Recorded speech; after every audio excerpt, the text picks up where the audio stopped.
Inside Haryana में आपका स्वागत है। हम हर बार किसी राजनीतिज्ञ से बात करते हैं या पॉलिटिक्स से जुड़ी बात करते हैं, लेकिन कहीं ना कहीं हरियाणा का स्पोर्ट्स जो है वो अपने आप में एक बहुत अहम स्थान रखता है प्रदेश में, और प्रदेश की वजह से देश में भी, क्योंकि हरियाणा से कई ऐसे खिलाड़ी निकले हैं जो न सिर्फ देश के लिए बल्कि इंटरनेशनल लेवल पर भी उनको बहुत ज़्यादा ख्याति प्राप्त है। उन्हीं में से एक हैं हमारे साथ इस वक्त मौजूद हैं रानी रामपाल। सबसे पहले उनका पीटीसी न्यूज़ में स्वागत करेंगे। रानी रामपाल, पीटीसी न्यूज़ में आपका बहुत बहुत स्वागत है। सबसे पहले तो आपको बहुत बहुत मुबारकबाद, कुछ एक उपलब्धियां हैं उस पर हम बात करेंगे। अभी आप हाल ही में न्यूजीलैंड दौरे से आई हैं, कैसा रहा आपका वहाँ पे? प्रदर्शन आपका बहुत अच्छा रहा, तो नेचुरली बहुत बातें हुई हैं, तो आपका खुद का अनुभव बताइए।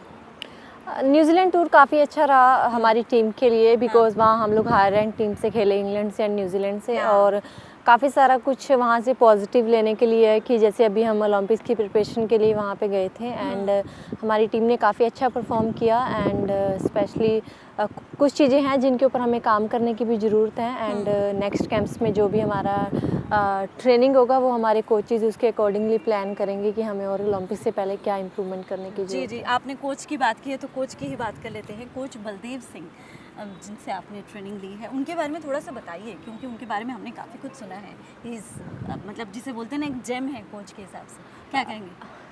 यस, वो इंडियन हॉकी के लिए उनकी बहुत बड़ी देन है और अभी तक उन्होंने इंडियन हॉकी को बहुत सारे जो हैं वो प्लेयर्स दिए हैं, प्रोड्यूस किए हैं एंड स्पेशली अगर शाहबाद मारकंडा की बात करें तो जैसे मेंस हॉकी में संसारपुर होता था पंजाब में, ऐसे ही उन्होंने शाहबाद हॉकी को मतलब एक वुमेंस में एक संसारपुर बनाया उन्होंने एंड और एक बहुत बड़ी कंट्रीब्यूशन है उनकी हॉकी के लिए कि ऐसे ऐसे गरीब परिवार से उन्होंने बच्चों को बनाया कि अबव 60 प्लेयर्स जो इंडिया को रिप्रेजेंट यहाँ से कर चुके हैं अभी तक एंड उन्होंने अभी तक काफ़ी ज़्यादा काम उन्होंने लड़कियों के ऊपर किया है एंड स्पेशली बहुत मुश्किल होता है, जैसे वो लुधियाना से बिलोंग करते थे और उन्होंने इतने साल अपनी फैमिली को छोड़ के एक गर्ल सेक्शन में काम किया एंड मतलब वो लुधियाना से आपके पास मतलब यहाँ आके ट्रेनिंग करते थे, मतलब उनका भी काफ़ी योगदान रहा आपके इस पूरे संघर्ष में। हम आपके संघर्ष की भी बात करेंगे वैसे तो, लेकिन कोच बलदेव की बात इसलिए उठ रही है क्योंकि उनके लिए यही कहा जाता है कि वो बिल्कुल दिलो जान से अपने जिसको ट्रेनिंग दे रहे हैं उसके लिए लग जाते हैं, और उसी का नतीजा है आज आप इस तरह से इंटरनेशनल लेवल पर एक रिनाउंड प्लेयर हैं। यस, बिल्कुल, उन्होंने काफ़ी दिल से हॉकी के लिए काम किया एंड उनका हमेशा से होता था कि लड़कों के लिए सब काम करते हैं, लेकिन मुझे लड़कियों के लिए कुछ ऐसा काम करना है ताकि लड़कियां कल को लाइफ में वेल सेटल हो सकें एंड और उन्होंने वो किया भी है एंड हम भी उन्हीं के प्रोडक्ट हैं और उन्होंने ही हमें हम उनके स्टूडेंट हैं, सो हमें प्राउड होता है कि हमें एक ऐसे कोच मिले जो हमें एक अच्छे लेवल पे लेके गए एंड नोट सिर्फ उन्होंने हॉकी में हमें कुछ सिखाया है, बाकी फील्ड में भी उन्होंने हमें बहुत कुछ सिखाया out of the hockey field की हमें लाइफ में कैसे हम्बल रहना है, ये वो सब चीज़ें। बिल्कुल। शाहबाद जैसे एक छोटे से इलाके से निकली आप और world game athlete of the year जैसा एक खिताब पाना, पद्मश्री तो है ही है, पद्मश्री और ये दोनों इतनी बड़ी अचीवमेंट, क्या महसूस करती हैं, कितनी पावरफुल महसूस करती हैं? और एज ए वुमेन अब आप महिला हॉकी टीम की कैप्टन हैं और एक बहुत अच्छा बेहतरीन प्रदर्शन इस दौरान देखने को मिला है, तो क्या आपको लग रहा है, पहले तो हम अचीवमेंट्स की बात करते हैं कि world game athlete of the year का अवार्ड मिलना अपने आप में कितना मायने रखता है आपके लिए? इस world games athlete of the year का अवार्ड मिलने से काफ़ी खुशी है मुझे। इसलिए ज़्यादा खुशी है बिकॉज़ जब आपके एफ़र्ट्स को रिकॉग्नाइज़ किया जाता है तो आपको अच्छा लगता है और आपकी कंट्री आपके एफ़र्ट्स को रिकॉग्नाइज़ करती है तो बहुत अच्छा लगता है, लेकिन जब वर्ल्ड स्पोर्टिंग कम्युनिटी आपके एफ़र्ट्स को रिकॉग्नाइज़ करती है सो वो बहुत ज़्यादा स्पेशल मोमेंट होती है एंड आई थिंक ये वुमेन हॉकी के लिए एक बहुत अच्छी रिकॉग्नाइजेशन है एंड उन सब लोगों का बहुत योगदान रहा है जिन्होंने मेरे लिए world games athlete of the year के लिए वोटिंग की एंड बिकॉज उससे पता चलता है कि हमारी कंट्री में लोग कितना प्यार करते हैं हॉकी से, स्पोर्ट से कितना प्यार करते हैं। कोई शक नहीं कि स्पोर्ट से बहुत ज़्यादा प्यार करते हैं। स्पेशली मैं आपको बताऊं, मतलब खिलाड़ियों के प्रति जो प्रेम है भारतीयों का वो बहुत ज़्यादा है। महिला हॉकी अब तक कहीं ना कहीं इग्नोरेंट था, वो आप मानती हैं, जो अब धीरे धीरे ठीक हो रहा है। हाँ जी, बिल्कुल। लास्ट स्पेशली 3-4 साल में वुमेन हॉकी ने काफ़ी ज़्यादा इम्प्रूवमेंट शो किया अपने आप में एंड एक वो अच्छा साइन है कि लोग अभी वुमेन हॉकी के लिए अवेयर हैं, वुमेन हॉकी को जानने लगे हैं, और स्पेशली जब इस तरह के अवार्ड्स मिलते हैं वुमेन्स हॉकी को, देन लोगों में और ज़्यादा वुमेन हॉकी के प्रति अवेयरनेस आती है। एंड आई थिंक ये वुमेन हॉकी के लिए एक बहुत बड़ा अवार्ड था। जी बिल्कुल। अब हम थोड़ा सा पीछे चलते हैं, और आपका मतलब रानी रामपाल इसलिए भी जानी जाती हैं कि उन्होंने जितना संघर्ष किया बचपन से ले, आपकी उम्र 25 साल है? हाँ जी। हाँ, मतलब बहुत ही छोटी हैं आप अभी, और उसमें से भी आप कितने कौन सी उम्र से आपने खेलना शुरू किया था? 7 साल की। 7 साल से। ये कितनी बड़ी बात है, 7 साल से, अभी भी छोटी हैं, 25 साल की उम्र है और महिला हॉकी की कैप्टन हैं, आप समझ सकते हैं। तो हम थोड़ा सा आपका जो संघर्ष का है, क्योंकि हमने सुना है कि जब बच्चे गुड़िया गुड्डों से खेलते थे उस टाइम पे आपने हॉकी स्टिक पकड़ ली। ज़रा बताइए हमारे दर्शकों को, थोड़ी सी प्रेरणा उन्हें भी मिले। यस, मैंने जब मैं 7 साल की उम्र में थी तब मैंने हॉकी खेलना शुरू किया था। हाँ। शाहबाद मारकंडा में पहला कोच अब 7 साल की उम्र में जब आपने शुरू किया तो कौन आपका बलदेव सर ही मेरे कोच थे। शुरू से लेके अभी तक वो मेरे कोच हैं, मतलब। एंड सो काफ़ी यंग एज में हॉकी खेलना शुरू किया था। एंड उस टाइम हमारे शाहबाद से I think 9 to 10 players India को रिप्रेजेंट करते थे करंटली टीम में। एंड उनको देख के हमने भी हॉकी शुरू किया था कि हम भी शायद एक दिन इनके जैसा बनेंगे। एंड तब आपने सोचा था कि इस लेवल पे जाके मुझे करना है, या पहले से ही आपका एम था कि नहीं मुझे आगे जाके इंटरनेशनल लेवल का ही प्लेयर बनना है, उससे छोटे की बात मैं करूँगी नहीं?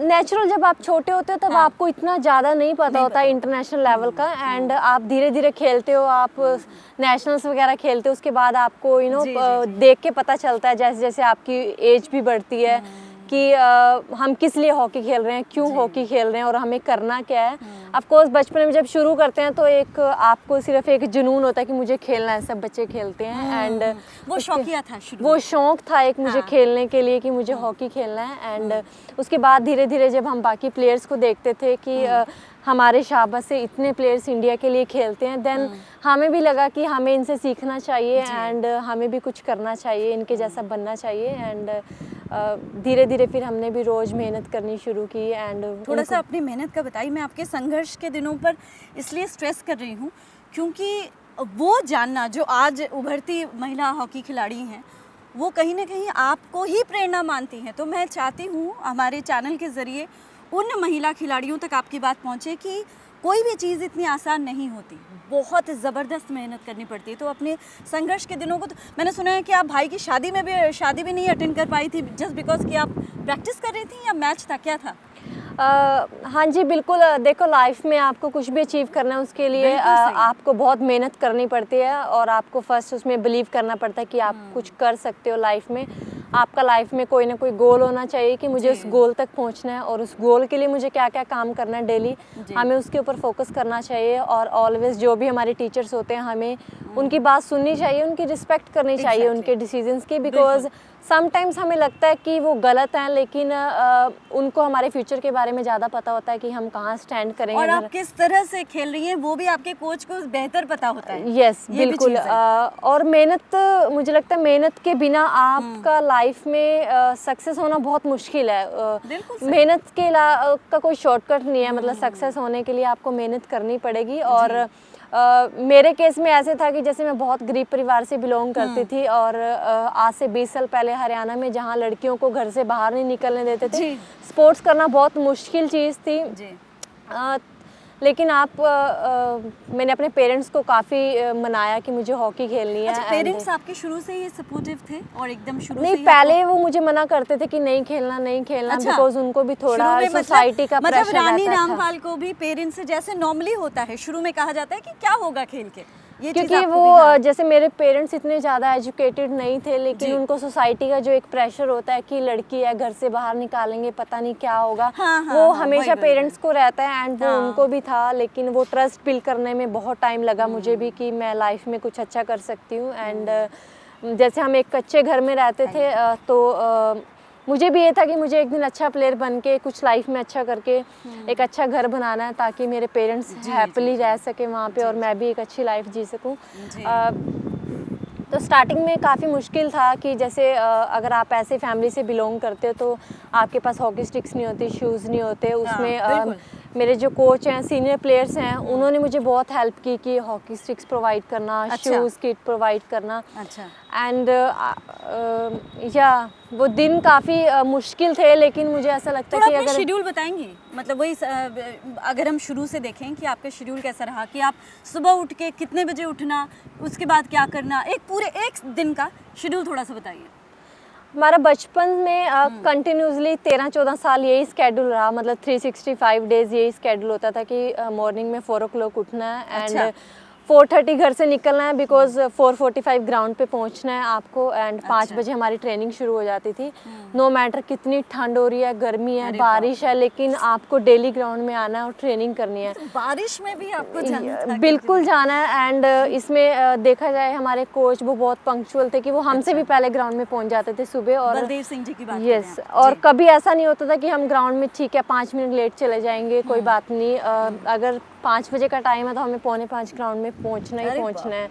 एंड उसके बाद हम 7:30 या 7:30 7:30 तक हम उसके बाद प्रैक्टिस करते थे। एंड 8 बजे हमें स्कूल जाना होता था, तो हम घर से कपड़े लेके आते थे, स्कूल की ड्रेस सुबह ही लेके आते थे 4 बजे। फिर ट्रेनिंग किया, उसके बाद हम स्कूल चले जाते थे सीधा यहीं से ट्रेनिंग के बाद। एंड जैसे स्कूल से छुट्टी होती थी 2 बजे, उसके बाद 2:30 बजे ग्राउंड वापस आना था ट्रेनिंग के लिए। से मतलब आप सुबह आपने प्रैक्टिस की, प्रैक्टिस के बाद आप डायरेक्ट स्कूल गई, स्कूल के बाद फिर वापस प्रैक्टिस पे आ जाते थे, तो रात को ही घर जाते थे हम लोग मोस्टली। एंड 365 डेज हमारा यही स्केड्यूल होता था, कोई छुट्टी नहीं होती थी मतलब। लेकिन ये था कि किसी तरह की इमरजेंसी के लिए भी आपके पास कोई वो नहीं था? हमने बचपन में अपना कुछ नहीं देखा, अगर हम देखें हमने कोई फैमिली रिलेटिव्स कुछ भी नहीं देखा। एंड हमने सब कुछ हॉकी के लिए सेक्रीफाइस किया। एंड आई थिंक आज वो इतने सालों की मेहनत है जिसकी वजह से हम आज यहाँ पे हैं कि हम अपनी कंट्री के लिए कुछ कर सकते हैं। जी जी। तो रानी रामपाल के साथ हमारी बातचीत और बड़ी इंटरेस्टिंग सी बातचीत यूं ही जारी है, अब कहीं मत जाइए क्योंकि और भी बहुत कुछ है उनसे जानने के लिए, बने रहिए हमारे साथ।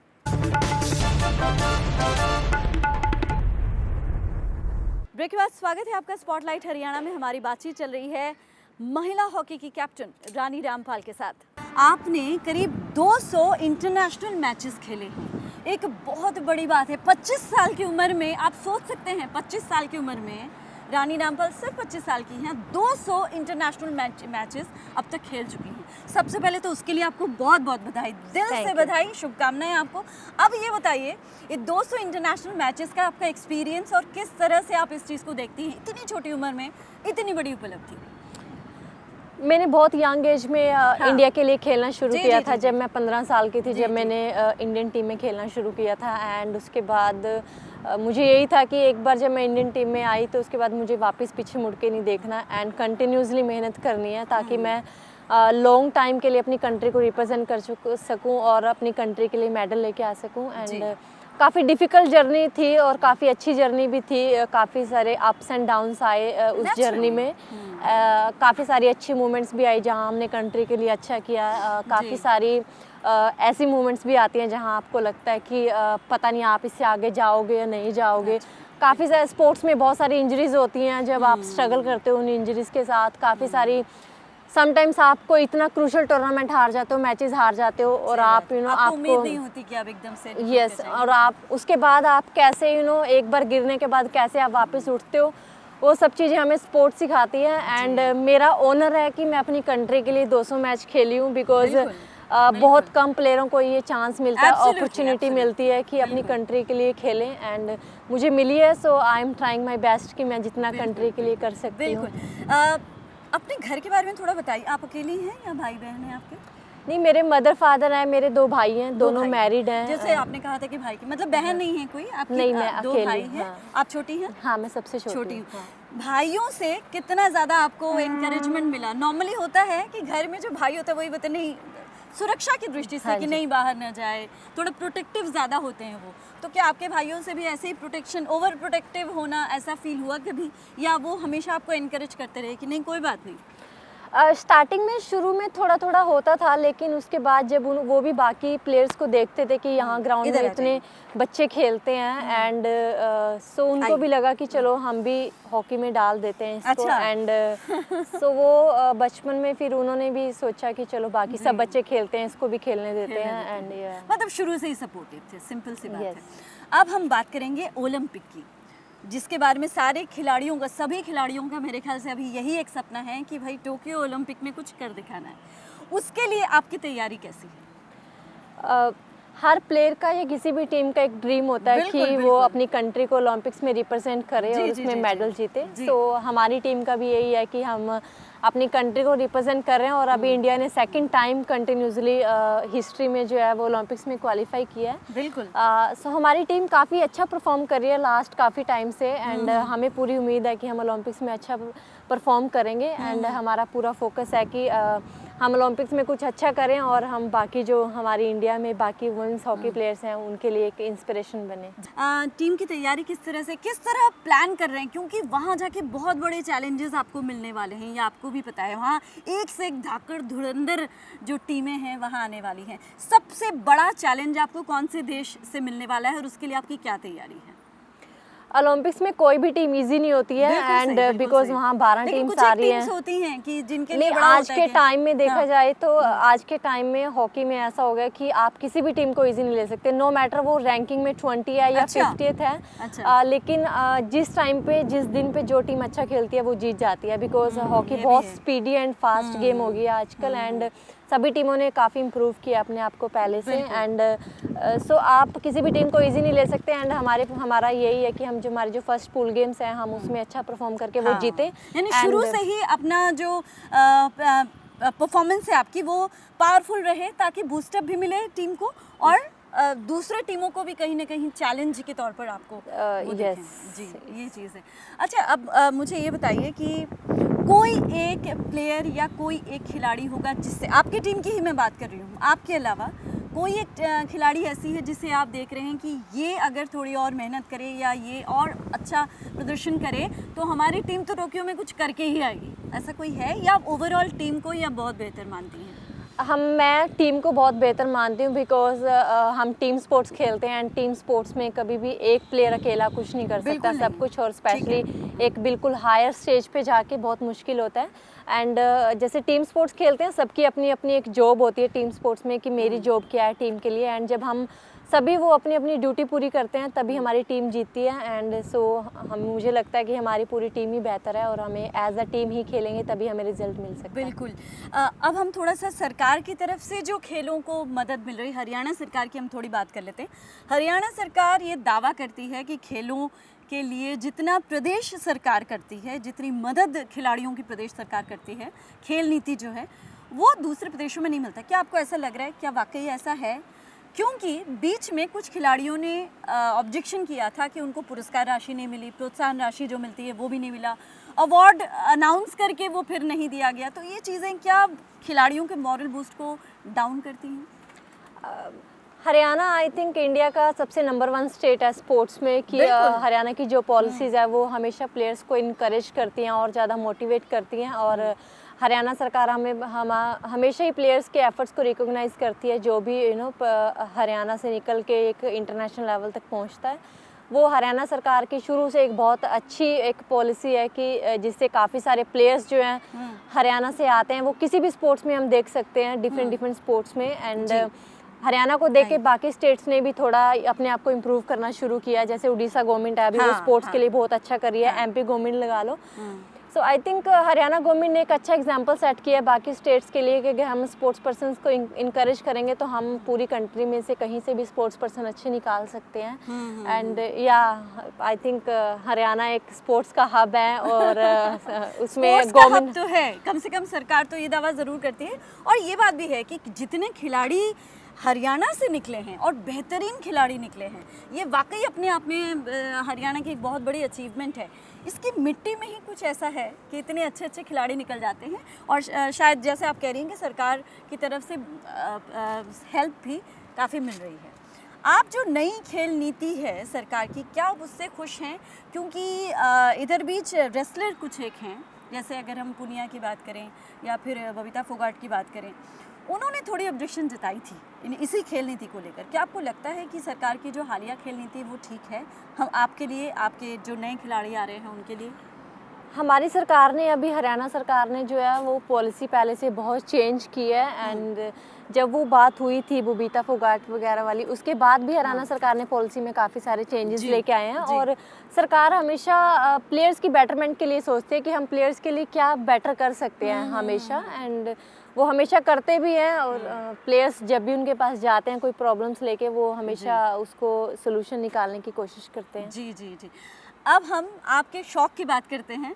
आपने कहा है कि अगर मेरे ऊपर कभी बायोपिक बनी, ये रानी रामपाल का कहना है कि अगर मेरे ऊपर कभी बायोपिक बनी तो मैं चाहती हूँ कि दीपिका पादुकोण उस पर मेरा रोल करे, ऐसे कहा है आपने। अब हम ये जानना चाहेंगे आपने ऐसा क्यों कहा? वो एक स्पोर्ट्स बैकग्राउंड से है first of all Deepika Padukone, and I think वो स्पोर्ट्स पर्सन का एक अच्छा रोल प्ले कर सकती है। अच्छा, सिर्फ स्पोर्ट्स बैकग्राउंड की वजह से ही आपका है या होता है किसी किसी के लिए कि हाँ दीपिका करे तो शायद बेहतर कर पाएंगे, ऐसा आपको लगता है? यस, मुझे लगता है कि वो बेहतर कर सकती है। दीपिका की फैंस की जो फहरिस्त है उसमें रानी रामपाल भी हैं। अगर दीपिका सुन रही है तो सुन लें कि बायोपिक बने तो दीपिका ही करना चाहे, दीपिका ही करें, आपका ऐसा है? हाँ जी, इंशाल्लाह ऐसा ज़रूर होगा। आपका हमारे साथ जुड़ने के लिए और इतनी अच्छी बातें करने के लिए बहुत बहुत शुक्रिया, और आपको बहुत बहुत शुभकामनाएं ओलंपिक के लिए।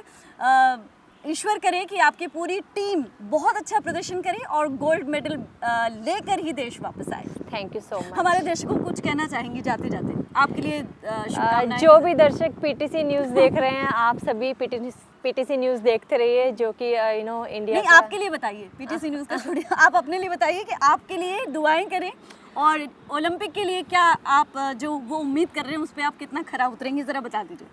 जो भी दर्शक हमारे इसको देख रहे हैं उससे मेरी यही अपील है कि आप हमेशा हमारी टीम के लिए दुआएं कीजिए, और आपकी दुआएं हमारे लिए बहुत मायने रखती हैं। एंड हमारी टीम ओलंपिक्स में अच्छा करे, आप सभी उसके लिए हमारे लिए दुआ करें। बिल्कुल करेंगे। बहुत बहुत शुक्रिया रानी रामपाल।